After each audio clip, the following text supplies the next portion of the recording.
Good morning, everyone, or good afternoon. Let me know if I am audible. Yes, sir. And screen visible. Yes, sir. Thank you. So we'll start with second module today. We are running a bit late, so we need to cover up. In first module, we looked at application design. We look at few application protocols, HTTP, DNS, FTP, SMTP, P2P distribution, and so on. Application makes use of underlying transport layer. Job of application is to deliver data to the other end. And this job is done by the transport layer.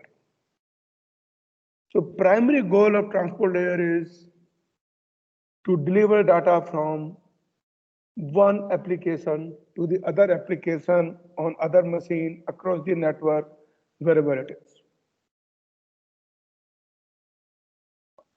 Now, an application could be communicating with multiple other applications. For example, a web server may communicate concurrently with multiple clients, and that means it should be able to handle data.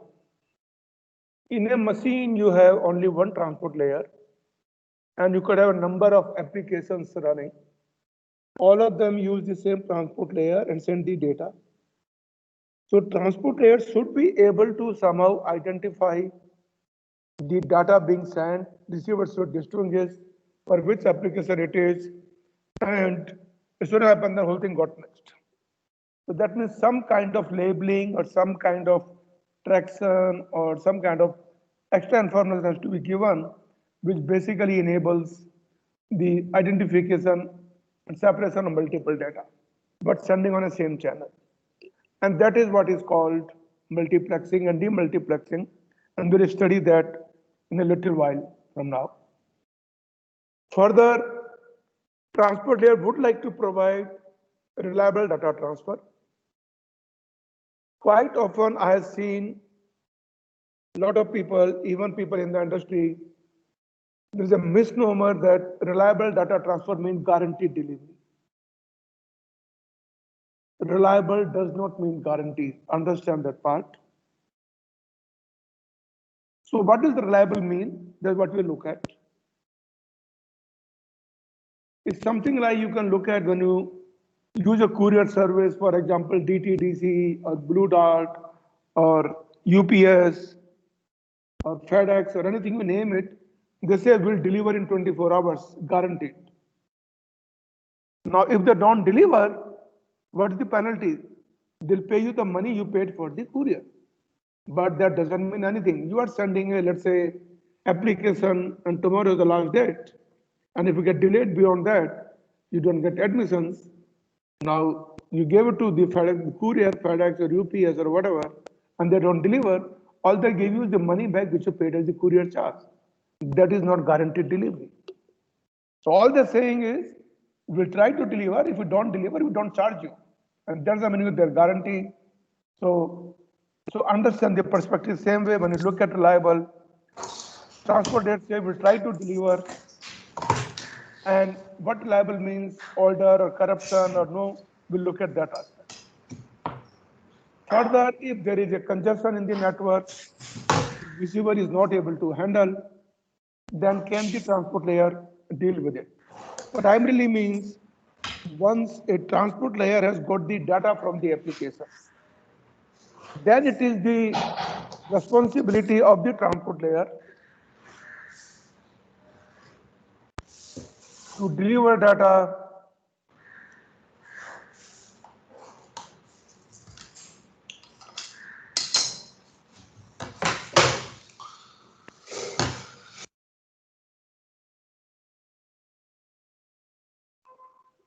So once application has delivered data to the transport layer, sender side, it is responsibility of transport layer to get it delivered, irrespective of whether there is a congestion in the network, there are failures, or find alternate routes, something has gone wrong. The receiver doesn't have a capacity, slow down, and send only when receiver is free. And these are the things transport layer would like to achieve. So we'll look at the what kind of transport layer protocols are. We'll primarily study two protocols. One is called UDP or User Datagram Protocol. Other is TCP, Transport Control Protocol. And there are different characteristics. They meet different goals. Both have their own need. So we cannot say we can just work with TCP or UDP, others are not needed because both play the roles in the respective application types. So transport layer, as we said, provides a logical end-to-end communication. Logical end-to-end means from this kind of make a logical connection between process 1 on machine 1 to process 2 on machine 2. And logical meaning there is no physical connectivity than laying a pipe or something. So logically you connect, set up the connection and deliver. So sending a packet, somehow make sure the data goes to the other end. Now internet is consists of full of routers. We have end systems and routers. An application may be sending me, let's say, 10,000 bytes, but my underlying link may not support 10,000 bytes on the link. So it is the responsibility of transport layer to split the packet, it's called segment, and deliver to the other end. You'll probably see a different terminology like using a segment. So depending on the layer which you are referring the data, so technical term for data at all the layers is called PDU, protocol data unit. But in the other sense, when you look at the data at the application layer, we call it a message. When you look at PDU or data unit at transport layer, we call it segment. When you look at the same PDU data unit at network layer, it is called packet or a datagram. And when we look at same PDU at the link layer, it is called frame. When you use the word frame, datagram or packet, segment of the message, you can appropriately drive the context that we are referring at the communication at the link layer, or the network layer, transport, or the application layer. So if transport layer segments the packet into multiple small packets, when it goes to the receiver, it is the transport layer at the receiver which is going to combine and not the application layer. And only when you combine the whole packet or segment is received, then it delivers to the application. And there is a different way of delivering which you study in socket programming. And so far, whatever I have seen, all your answers, 1B, I haven't seen a single right answer. And that means you haven't understood how does message delivery really happens, despite me explaining in the class. So when you say logical end-to-end delivery, this is my internet consists of routers. Routers run only link layer and the network layer. These routers do not run any transport layer. So transport layer and application layer from packet communication exist only in the end systems, and it is the end system connectivity. That's why we say transport layer provides a logical end-to-end because there's no physical connectivity between those systems. But you can say logically connected when I send something, it basically goes there. And we look at the examples there. So delivery could be either reliable or it could be unreliable. And best example we can probably look at is when we're communicating at somebody else. So either we can send letters, we take a letter, put in the address, drop in the letter box, and it is the responsibility of the postal department to deliver the letter. Or we can make a telephone call, and then the telephone network that is responsibility to deliver whatever data we are saying. So when we say reliable delivery, which is given by TCP and UDP is called unreliable, unreliable does not mean it is corrupted. Unreliable only means packet may be lost or delivered out of order. So reliable means when data is delivered, it is delivered in order and it tries to take care of any error that occurs in the network. And typically in transport layer, we'll deal with two kind of errors. And we'll discuss these two errors when you study deeper TCP after UDP. So entire module 4, except the today's lecture UDP, maybe a little bit tomorrow, whole of module 4 is concerned with TCP, and you can understand the complexity that comes in when you try to make a protocol reliable. That means if there is a congestion in the network, for example, if there's a traffic jam, can you find an alternate route and can you reach some other place rather than getting stopped and getting lost? Or if receiver is not ready to receive, the flow control is, then how much sender should slow down? How does sender wait for receiver to consume and send the data? So we'll study flow control and congestion control in detail after we study basics of TCP. When we say a transport layer is unreliable delivery, which is often associated with UDP, it does not mean it delivers corrupted packet. It basically means packet may not be delivered or they may be delivered out of order. For example, when I'm sending letters, I'm sending 3 letters, letter 1 today, letter 2 tomorrow, letter 3 day after tomorrow, to let's say my family at my hometown and drop them in the letter box. The postal department does not guarantee that all 3 would be delivered.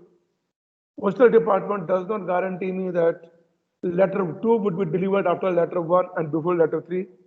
It may deliver letter 3 before letter 1, may not deliver letter 2 at all. But whenever it delivers letter, it will deliver the full letter and not half of it. That is what so unreliable means, understand.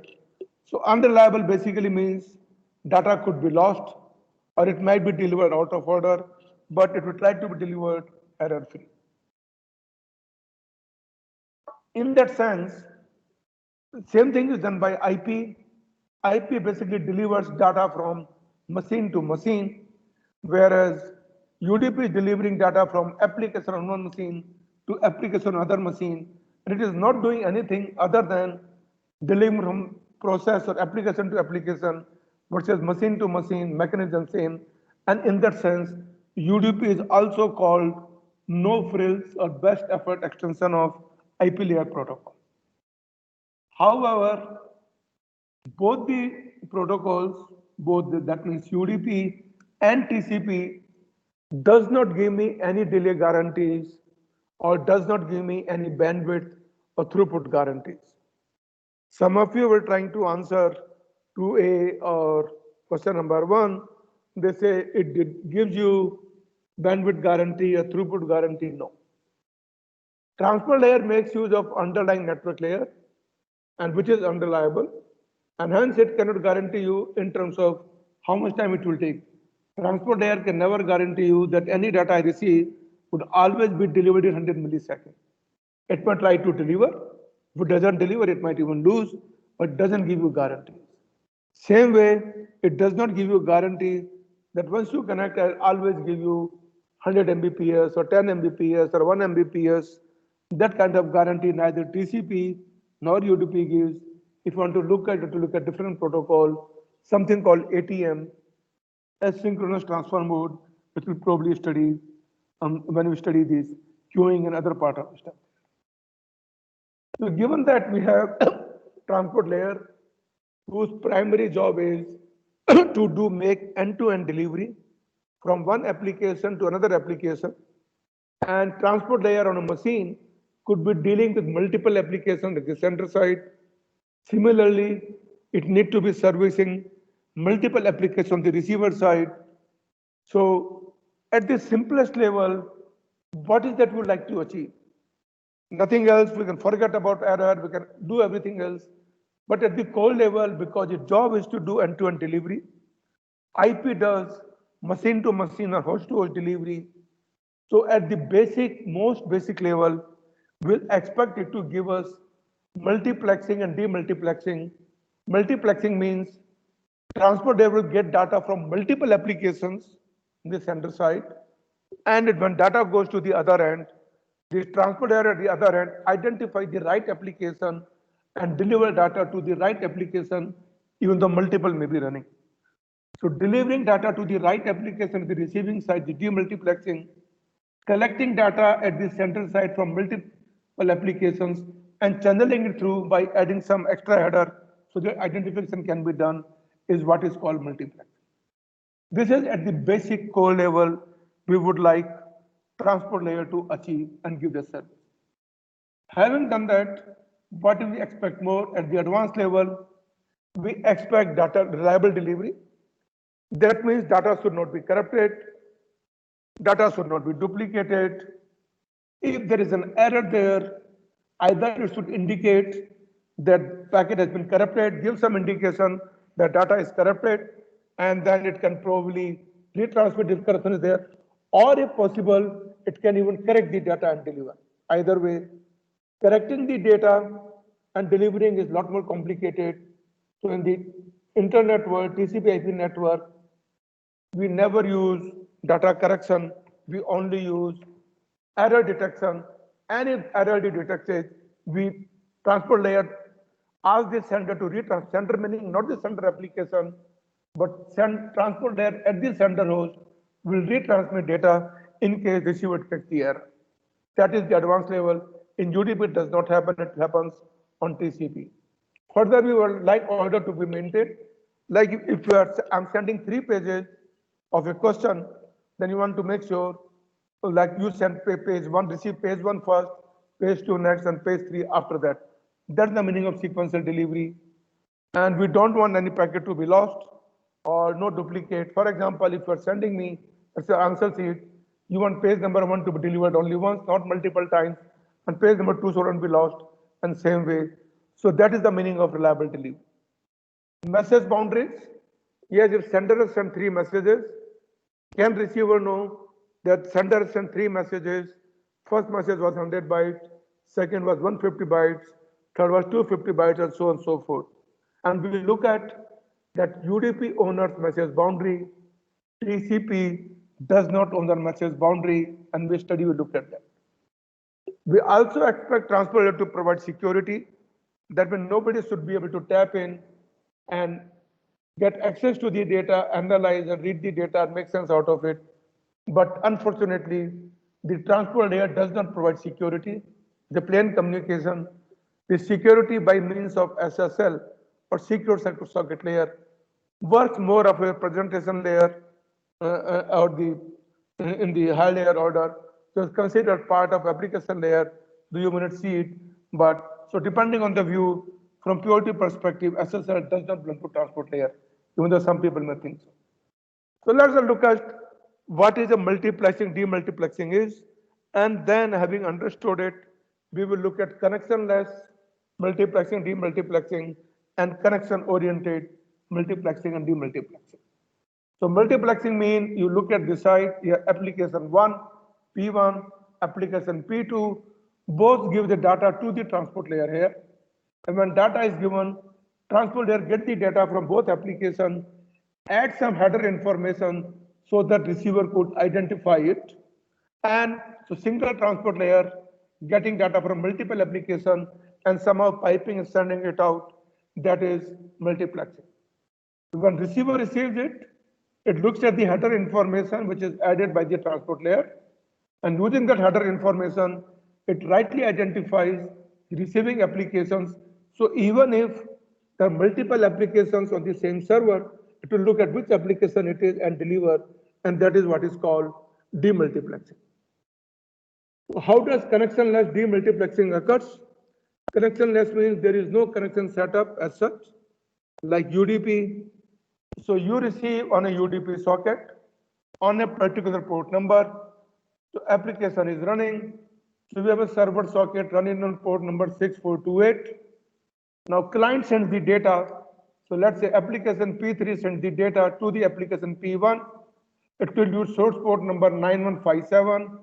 It will use destination port number 6428 and send the data. And this application would, my transport layer at the receiver knows that destination port is 6428, identify the application associated with port number 6428 and gives data to the P1. And the P1 responds, it gets it, and then application P3 would receive data from transport layer because in this data sent by P1, my destination port is 9157. Similarly, when application P4 or or this application P1 can send data to P4, P4 responds back. So the transport layer, by making use of headers, identifies which is the application. And similarly, when it sends data to P3 or sends data to P4, it adds appropriate headers so that the transport layer, both other ends, can identify and deliver data appropriately. Looking at your TCP or connection oriented, so UDP is connectionless, you never set up a connection, you just send data and that's work fine. In TCP, you set up a connection, and that means a multiple, like a web server, multiple client could talk, and that means a multiple connection in parallel. So how would you identify from which application data has come? Because let's say my web server is talking to 3 browsers. When browser 1 sends data, my transport layer should be able to tell the browser that this data has come from browser 1, that is respective connection of browser 1. Similarly, when browser 3 sends data, my transport layer at the receiver or at the web server, when it gives data to the web server, it should clearly say this data is from connection number 3 from browser 3. So how does it identify a connection, or which is called a socket? It's identified by 4 tuples, which is source IP address, destination IP address, source port number, and destination port number. These 4 things makes it unique, and that's how identified. And these 4 are used in basically doing demultiplexing at the receiver to deliver the data. And that is what DMUX does. It looks at all the 4 fields and then gives to the right application, or even same application multiple sockets. It tells the application on which connection data has come, just to make sure that otherwise, if it gives to a random connection, then application wouldn't know, there could be chaos. For example, if my web server is connected with 3 browsers, browser 1, 2, and 3, data of browser 1 cannot be put onto connection of browser 2, other there will be chaos. And that is what demultiplexing is, and that is what TCP or transport layer does. And that basically identified by 4 tuples. So looking at connectivity, you can look at there's a transport layer. There are web server running. We have one application with client side, other machines, P2 and P3, and your other applications running, and all of them are running in a web server. So 3 connections. So what a web server has done, when it got a connection from P1, it spawns a child, created a new child, and that child is dealing with P1. Similarly, for P2 and P3, it created 2 different child. So for each client, it created a separate child or a thread, and each thread corresponds to connection. And when the transport layer receives the data, it identified using the 4 tuple source IP, source port, destination IP, destination port, and deliver data to the right application at this end. So if you look at when P1 sends connected to P4, similarly P2 and P3 would be connected to P5 and P6. When P1 sends, source port would be 9157, destination port is dealing with web server. When P4 responds, source port would be 80 and destination port number would be 9157 along with respective IP address. And same would be true for P2 and P3, and that's the way communication would happen. At times, my web server could be having single-threaded web server. That means itself maintaining 3 concurrent connections rather than creating 3 child processes or 3 threads. But a single process might deal with all the connections. So when transport layer does, it's someone need to indicate this data is from connection 1, connection 2, or connection 3, and that basically processes demultiplexing. When you study that in detail, both UDP and TCP, primarily TCP will look at how the connection identified and how does protocol make sure that receiver gets the right data. So if you like to compare connectionless versus connection oriented, there's some basic differences. So you can always refer to connectionless like sending letters via post office. Connection oriented is communicating over a phone call. So when you want to talk to somebody on phone, first you dial the number. After dialing the number, you basically hear train or ring back tone until the person answers. you are in the connection set of things. But once person answers, whatever you speak goes in the same order. If sender is speaking, hello, how are you? Receiver would receive the same order, hello, how are you?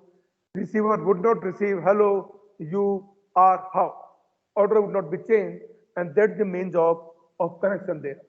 In connection lens, like I'm sending letters, let's say I send 5 letters, letter number 1, 2, 3, 4, 5. There's no numbering. My post office could deliver these 5 letters in any order. It could be letter 4 first, then letter 2, then letter 5. Letter 3 may not be delivered at all, and so on, so forth. The packet may arrive out of order, and the way packet arrives, my post office simply delivered the letter to my home without bothering about whether this was the first letter or the 5th letter. And there is no acknowledgement. When I send the letter, I trust the letter has been delivered, and if it doesn't deliver, post office never tells me whether when it was delivered. If I need to do that, I need to use external means, maybe registered AD, courier tracking, something to track out where things are. In connection oriented, we always have first handshake to set up a connection. Like in a phone call, we will study TCP, what does connection setup means. Once like connection setup happens, like making a phone, you get a ringback tone, hear, answer, and say hello, now you are connected, and then you start sending. And after you are done with data transfer, you simply close, and which is called tear down phase. What TCP provides using connection is reliability, and reliability basically means it takes care of error control, it provides sequential delivery, and it provides error-free delivery. And that is what basically means. So primarily when reliability means, that means if there is a congestion in the network or receiver is full, it should be able to handle and retransmit. Because anything is lost, we should make sure that because transport layer says, I've taken responsibility of delivering, it should deliver.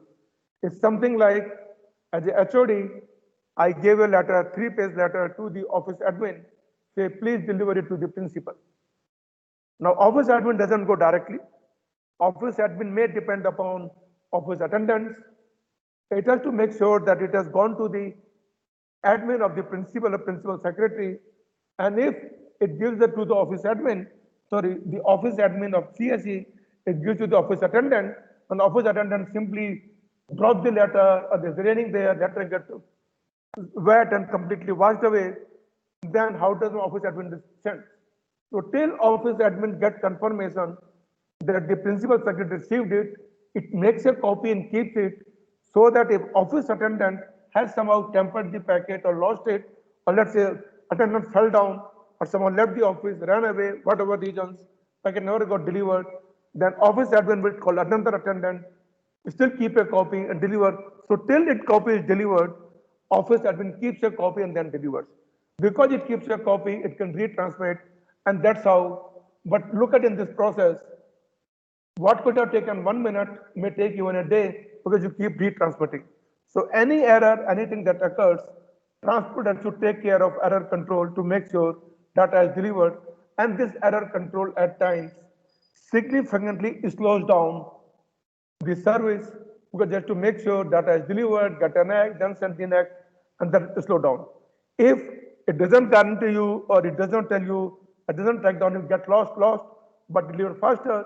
So I know, like internet, when you deal with IP layer, there is no reliable deal in the sense you send a packet, if it goes, doesn't go, simply get lost. It is the headache of the application to transmit.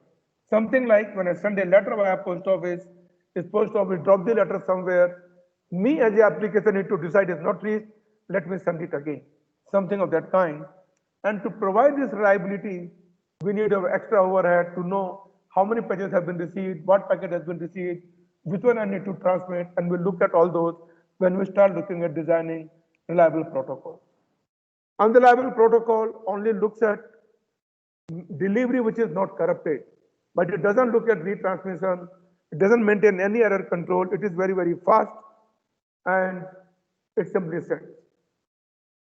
However, all this depends upon the underlying network layer and link layer, and we know that when you study link layer, you studied probably last semester, even link layer has error control or flow control, So why do we need flow control, error control at the application if links are already providing? Link layer deals with only link from physical link machine A to machine B. When I'm sending data from here to Google, link may be from here to the router, my router to the next router, next router, finally to the Google. So link layer delivery is between two routers or between me and the router. But when router is sending to another router, within the memory is sending on second link. So when a router receives packet on link 1, it transfers on the link 2. During the transfer itself, some error might creep in. And job of application is to receive the data correctly. Transport layer says I provide reliability. So transport layer also has to do its own error control and error checking to make sure the data is delivered reliable way to the application at the other end. And that's where we need it. So let us look at, having studied the basics of transport layer, there are two kinds of transport layer. One is provides reliable delivery, one provides unreliable delivery. Unreliable delivery is UDP, reliable delivery is TCP. TCP is connection oriented, UDP is connectionless. So first we study UDP, which is simplest, because all that UDP does is provides multiplexing and demultiplexing. It does not do any error control. It does error checking to make sure that when it delivers the packet is not corrupted. That's the only thing it does, and it provides message boundary, but there is no error control per se, retransmission or ordering or something of that kind. So UDP, there is no handshake. That means every packet that is received would have the whole application address. Application has to provide the header, the receiver address and port number every time it sends data to the transport layer. Whereas once connection oriented, once application has done the connection establishment, next time it doesn't provide receiver address and port number, it simply makes use of connection ID and deliver data. So connectionless, application every time provides the address and the port number to the transport layer for it to be delivered. Now each UDP segment handled independently, like when you drop letters in the letter box, post office treats each letter independently. Even though send all three letters in the same letter box at the same time, from post office perspective, all three letters are independent and treated independently. Same when UDP, if application 1 is sending data to application 2 using UDP and has three segments, each three segments are treated independently and may be delivered in different times, different ways. Now, when you say UDP does not provide reliable delivery, it provides only faster delivery. There is no error control. It doesn't check has network lost the packet or network duplicated the packet. So why should we use UDP? Because there is no reliable delivery. So we need some applications which want quick delivery and packet is lost that able to tolerate it. So some multimedia applications, if one or two frames are lost, they can tolerate it and that should be fine. Your network management protocol, if I'm monitoring a station, if I say 10 monitoring packet, one doesn't get a response, I know next packet will give me a response, that means machine is still up. So those kind of applications which can afford to lose some packets, but they want quick response, those are the applications that use UDP. And those examples are DNS. Like when I make a DNS Yes, request, sir. yeah, go ahead. Please go ahead. Any questions?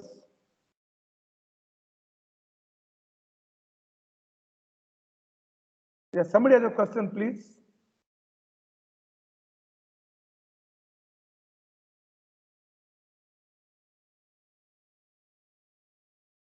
No one? Okay, I'll resume back then.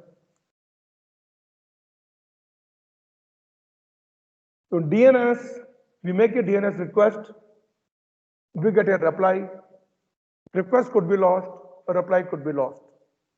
We want quick resolution. And if we are not even getting a DNS reply, that means internet is losing packets. That means we're not going to even browse.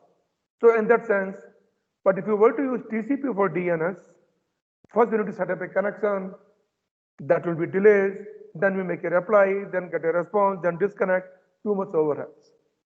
Since it is a one request, one reply, so anytime the application which want quick response and communication is one request and one reply, we typically use DNS, the UDP, and in that sense, DNS makes use of UDP, SNMP makes use of UDP, and if you want to do reliable delivery, UDP does not give any number ordering, message ordering. So if you want to reliable delivery, it is the transport layer that has to take care of it, not transport layer. It is the application that has to take care of reliability delivery. That means application has to put the packet number. It has to make sure that no duplicate is received. Application has to detect the packet loss and ask the other end to deliver. So DNS, if packet is lost, we are fine. SNMP, some packets are lost, but still fine because we are looking at very quick response. We're trying to monitor, and we would not like to overhead of setting up connection and getting our. So any application that wants quick response and communication is request and reply, those applications basically make use of UDP. So how does UDP looks and when do we use? So you said it is good when some packet loss is okay, like we have the multimedia applications. We don't want any overhead, for example, DNS, we already talked about it. And DNS or anything we do, the connection management, that means there's a lot of overhead on the OS, which we don't want. So a machine with limited memory can serve a lot more UDP communications compared to TCP because there's no state management. It doesn't have to bother about which packets were delivered earlier, which are to deliver now. So receives the packet, sends it. So very, very low maintenance. All it need to know is which application is binded to which socket and nothing else. In that sense, there is no state management, there is no extra work, no complexity, and in that sense, UDP is faster and much better. And other reason is, we said multiplexing and demultiplexing, we need to use headers. When we study, you look ahead, UDP adds 8 bytes of headers, whereas TCP adds minimum 20 bytes, maximum 60 bytes of header. So if we're sending a small amount of data, the overhead because of UDP is much less, 8 bytes, versus 20 to 60 bytes of TCP. So in that sense, UDP is efficient as well. So given that we would like to have UDP, whose main job is to provide multiplexing and demultiplexing, and just to do what is called that make sure that packet is not corrupted. If corrupted, it shouldn't even deliver. It only does checking and it honors message boundary that I receive 100 bytes, I deliver whole 100 bytes at one go and not 50 bytes now, 50 bytes later. And that was basically question 1B, where you have to look at the receive buffer. I'm receiving certain bytes, and all of us still displaying full 19 bytes, and that's the mistake you all guys made. So we want little bit of error checking. We want some amount of basically multiplexing and the full message delivery. So given that, what kind of support we need to put UDP, that basically means what kind of headers are required. So when UDP transport get the data from the application, what kind of header it should add to give you multiplexing, demultiplexing, to do some basic error checking, and on the message boundary that if sender sent 100 bytes, it should make sure that only 100 bytes are delivered. Anyone like to answer, what should my UDP header look like?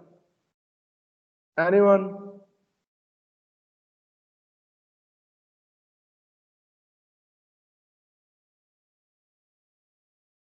Anyone would like to answer?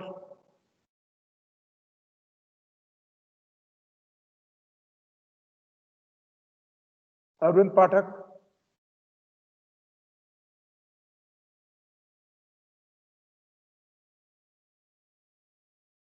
Yeah, what should UDP header be given that we want multiplexing and demultiplexing, some error checking to make sure there is no corruption and message boundary?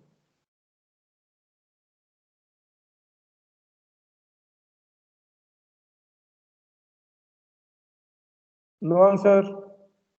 Bhagyasri, Gagan,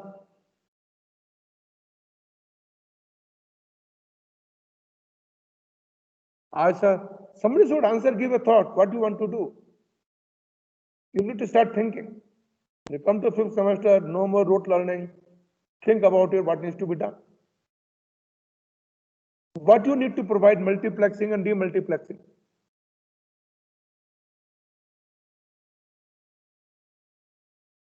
Noor, Sumaya.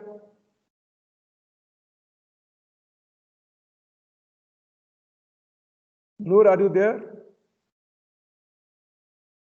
I think most of you simply come and keep the phone away and then go out somewhere.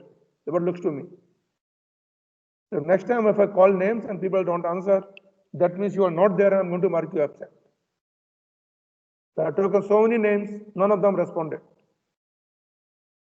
That means none of you there in the class. So I'll mark Arvind Pathak, Gagan, Bhagyasri, Bhavasri. Hello, sir. Yeah. So why don't you respond? If you don't know, tell them, sir, I don't know the answer, which is fine. Sir, that time, sir, I was facing that issue, sir. I took a screenshot also, sir. So now tell me, how do you provide multiplexing and demultiplexing? Multiplexing. What kind of header information you need? If you don't know, tell them, sir, I don't know, I need to understand, which is fine too. I need to understand. Sir, I don't know, sir. I need to understand. Aisha,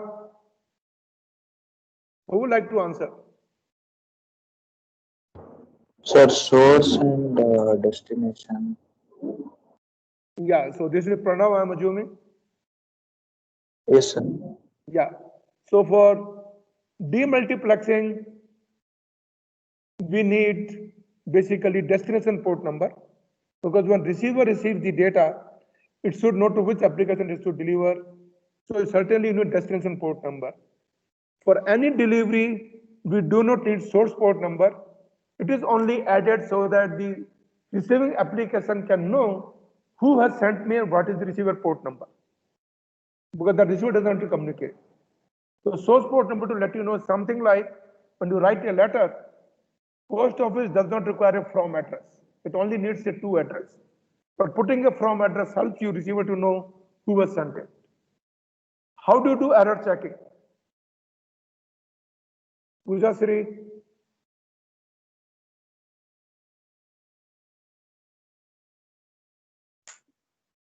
Sir, that checksum, sir. let other people answer. I'll come to you, Pranav. Okay, sir. Pooja would like to answer. You have to speak out. If you don't speak out, I'm assuming you are not there. Yes, sir. Yeah. So tell me, what will do to do error checking?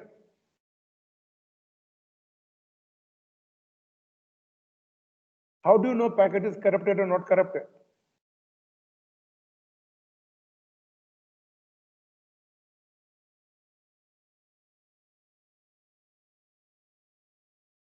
If you don't know, CRC check. yeah. So this is Sasank, right? So CRC Yes, check sir. as some kind of error checking is needed.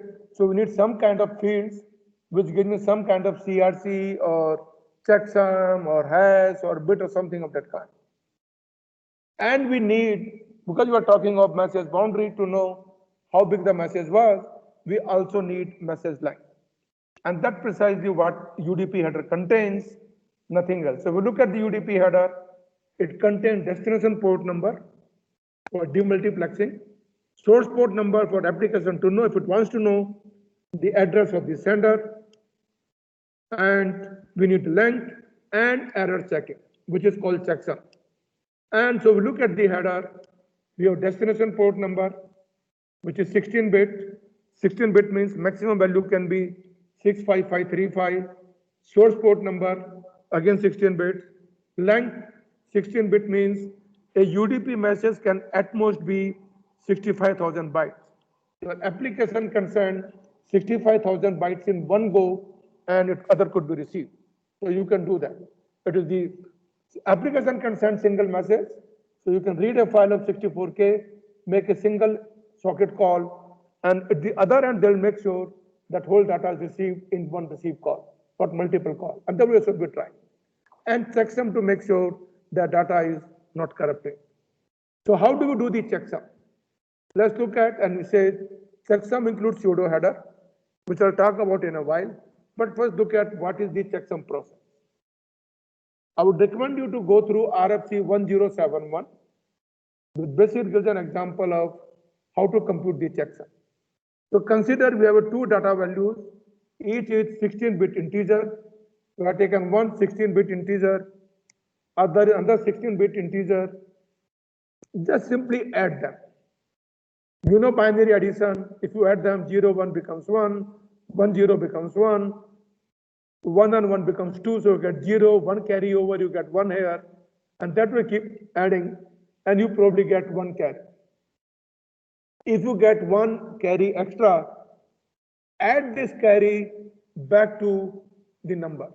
So wrap around this extra carry which you got, wrap around, add it back, and when you add it, this will basically become 100 and number is this. So first to sum the numbers, wrap around the carry, and what you get is the sum, and then do 1's complement. What is 1's complement? Preeti?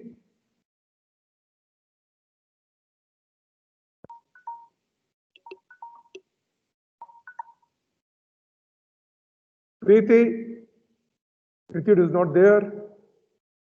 P. Vishnupriya? Yes, sir. 0. What is 1's complement? I mean, how do you define 1's complement? Given a binary number, how do you find 1's complement?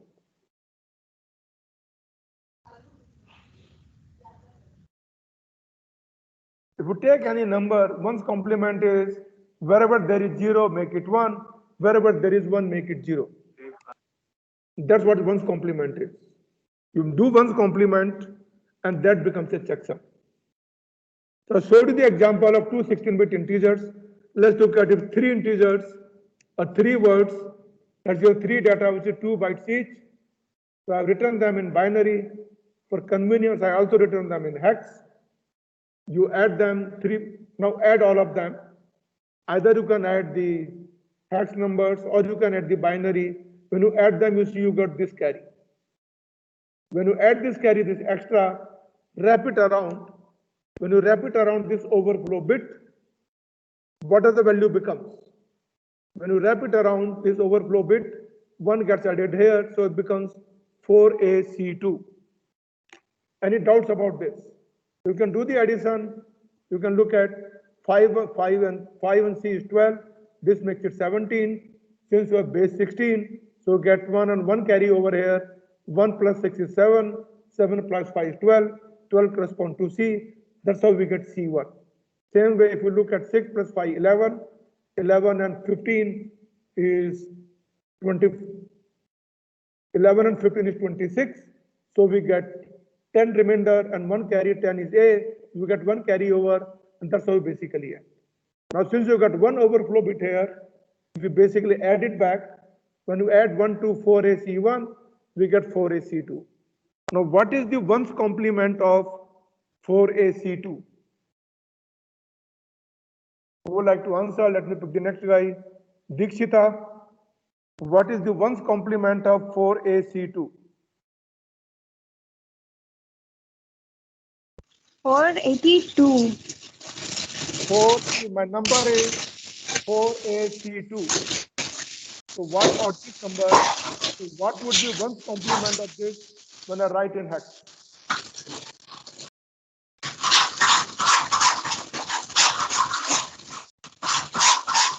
Don't know, sir. Okay. So what is 1's complement? 0 into 1, 1 to 0, 0 to 1.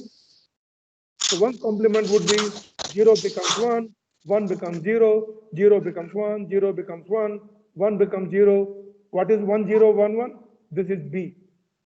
This is 0, 1, 0, 1, 5. 0, 0, 1, 1, 3. 1, 1, 0, 1, D. So you get 1's complement as B5, 3D. And this becomes your checksum. So you can actually want to do, you can run a bar chart capture, connect 2 laptops, you and your friend use ANSI to send, and then you can actually do the perform checksum computations, and then you see, you can verify this how the checksum works. So goal of checksum is to detect, are there any errors? Because what sender does, sender takes all the data meaning what sender will do,